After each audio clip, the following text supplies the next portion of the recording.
Hi everyone, welcome to channel Qtomation. In our last session, we have seen how to validate schema of JSON response.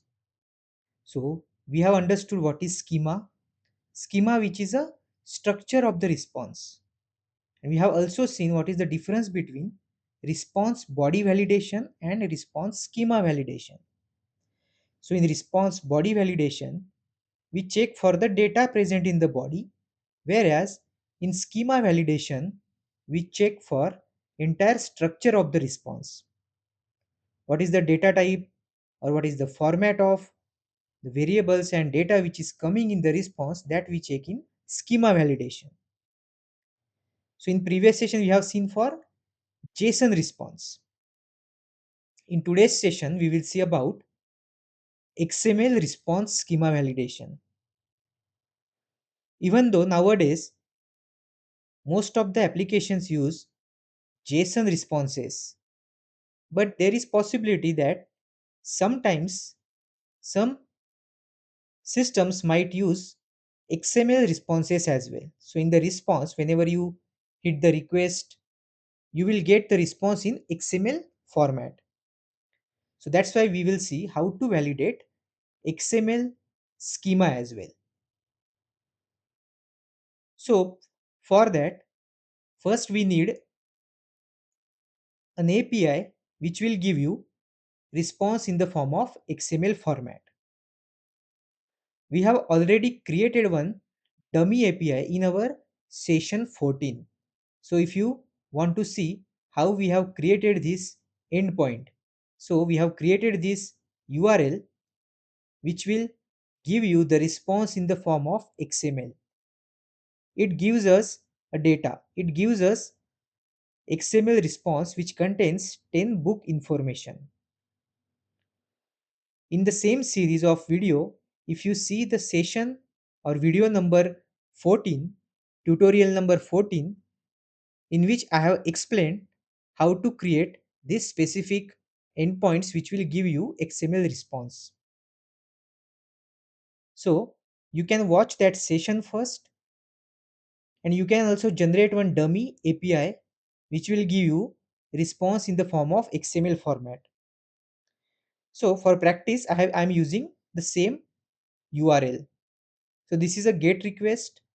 When I am just hitting this request, it is giving me the response in the form of XML. Now I don't want to validate the response body. We have already seen in the session number 14 how we can validate XML response body.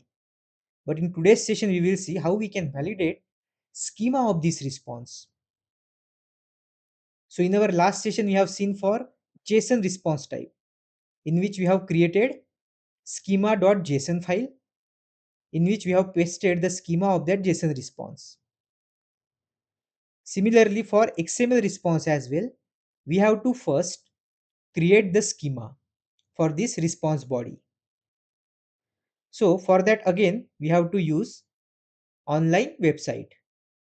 So you can simply search for XML to XSD. Now if you remember, for JSON response, we have used JSON to JSON schema converter.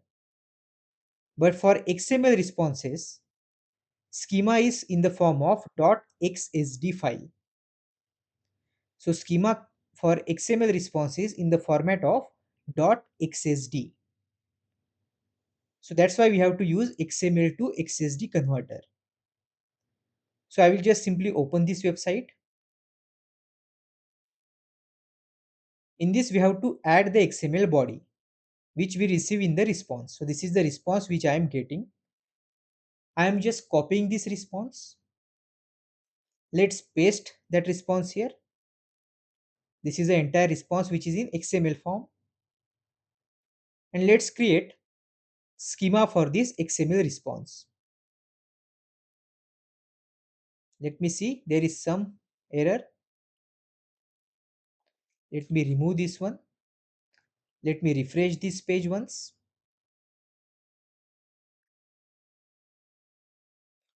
Let's again copy the response which is in XML format.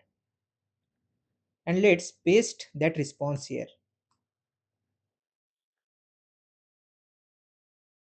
And let's click on generate schema.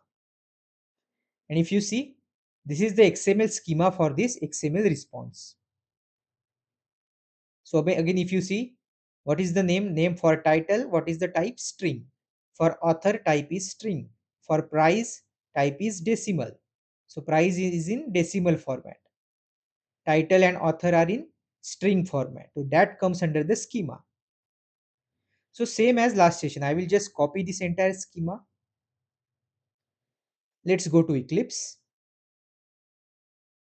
In Eclipse, first we have to store that schema in .xsd file inside this test resources folder. So inside this test resources package, I will create a new file. Let's name it as books.xsd. For JSON format, we have used .json, but for XML response, we have to use .xsd format. Let's create this file, and I'm just going to paste that schema here. So this is my expected schema of the response which we will receive when we hit this URL. That's what we have pasted here. The schema we have pasted in this books.xsd file. Let's save this file. Now let's create a new class. I will name it as XML schema validation.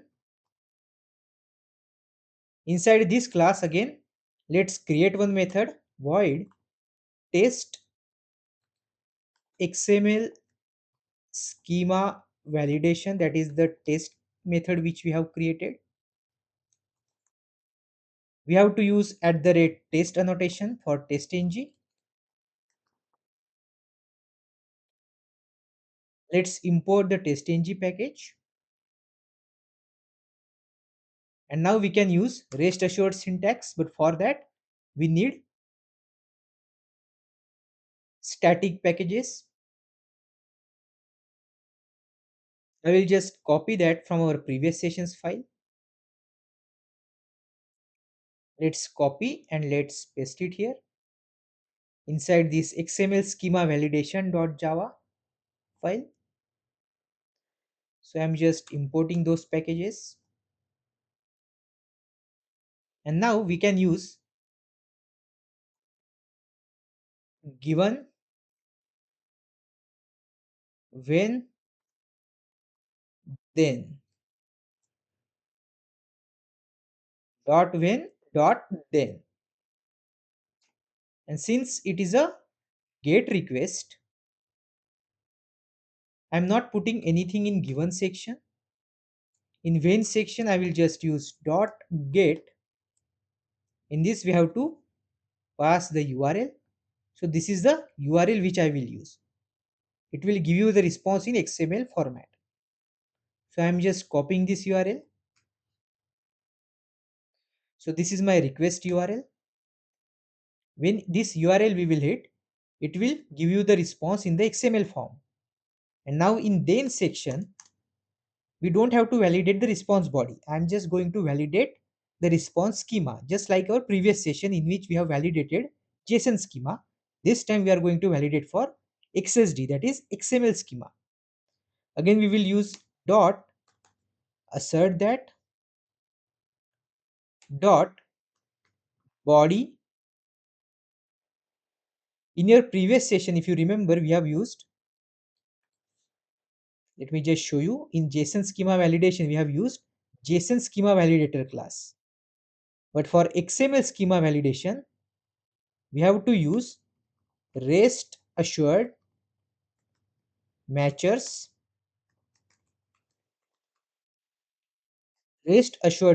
class dot matches xsd in class path. So this rest assured matchers class is coming from this rest assured dot matcher package only. This class dot matches xsd in class path method, and in this we have to pass the name of the file which contains xml json xml schema. Which file we have created? Books.xsd. If you see, books.xsd, this is the file which we have created. So that file name we have to provide here. So it will compare the response schema with the schema which is present inside this books.xsd file. That's it. So this is how we can create schema validation for XML response. So now let's execute this file, run as test-ng test and see whether the test case should pass or not. Ideally this test case will pass. If you see, test case is passed because schema validation worked correctly. Now if I intentionally want to fail this, so what I will do, inside this books.xsd, if you see, in the response we get the title of the book which is in the form of string, price which is in the form of decimal. If you see the response, we get the title, author and price. So title is in the form of string, author is also string, price is in decimal format. But now what I will do, in my books.xsd file which contains the schema of the response, this is a expected schema. What I will do, for a title I will just create, instead of string I am mentioning it as decimal. So now it should fail the test case because the response which will be received, in that title will be in the form of string only.